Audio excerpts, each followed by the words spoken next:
When Cherry Blossoms Whisper. Volume 2, Summer's Fragile Heart. Chapter 8, Lost Heirloom. The summer festival has come and gone, leaving behind an air of bittersweet nostalgia. The streets are quiet now, the remnants of the evening's celebration scattered around the town. Sakura's necklace, a cherished heirloom from her late father, has gone missing, sending her into a panic. As the evening turns into night, Haruto and Sakura begin a search that will bring them closer in unexpected ways. The sounds of the festival still echoed faintly in the distance as Sakura stepped into her room, her heart sinking with every passing moment. She reached up to touch the delicate chain around her neck only to find it missing. Her breath caught in her throat as she frantically searched her room, her hands trembling. Her mind raced as she remembered the significance of the necklace. It was the last gift her father had given her before his untimely passing. It wasn't just a necklace, it was a piece of him. A piece of the past that she could never let go of. No. Sakura whispered to herself, her voice thick with panic. She had to have dropped it somewhere. Maybe it had fallen off while she was changing for the festival? Or maybe it had slipped from her neck while she was talking to someone. She couldn't be sure. She quickly rushed out of her room, heading downstairs to search the rest of the house. Her mind was spinning with thoughts of where it could be.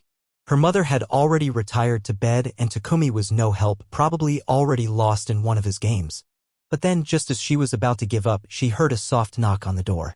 Haruto stood in the hallway, his usual calm demeanor, but with a look of concern in his eyes. "Sakura? Is everything okay?" he asked quietly, his voice almost hesitant. Sakura froze for a moment, still clutching the empty space where the necklace should have been. Her heart was racing.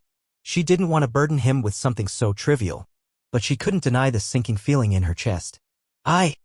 I can't find my necklace," she admitted, her voice barely above a whisper. Haruto's eyes softened. "Your father's necklace?" Sakura nodded, biting her lip to hold back the lump that had formed in her throat. "It's gone. It's the only thing I have left of him."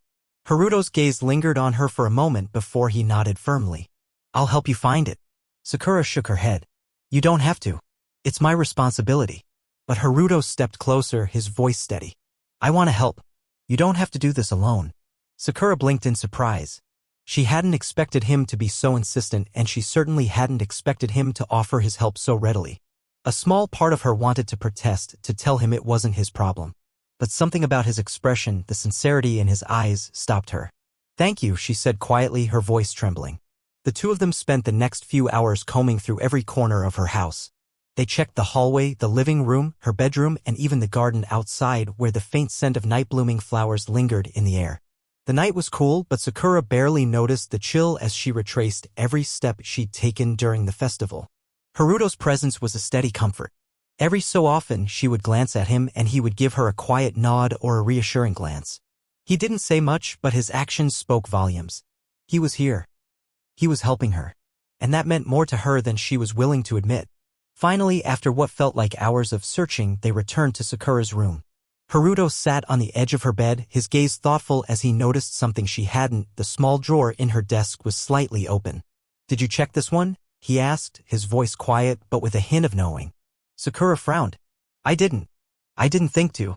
She rushed over to the desk and pulled open the drawer. To her surprise, there, nestled among a few old notes and papers, was the necklace. Her heart skipped a beat as she picked it up, relief flooding her chest.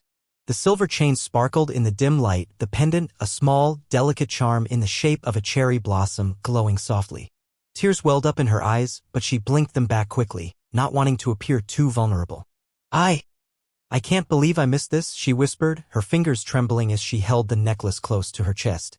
Haruto smiled faintly, though there was no mockery in his expression, only quiet understanding. "It's okay. It's easy to miss things when you're stressed." Sakura nodded, feeling a sense of peace settle over her for the first time that night. "Thank you, Haruto." He stood up and walked over to her, his expression soft. "Anytime." For a moment, there was an unspoken connection between them, a shared moment of quiet, unburdened by the weight of words. And in that silence, Sakura realized something important. Haruto wasn't just a friend. He was someone she could trust, someone she could lean on when the world felt like it was falling apart. And for the first time in a long while, that realization didn't scare her. Thanks for watching our video. If you find this video interesting, then please subscribe our YouTube channel. If you're watching this video from TikTok, Facebook, or Instagram, then follow our page for more contents like this.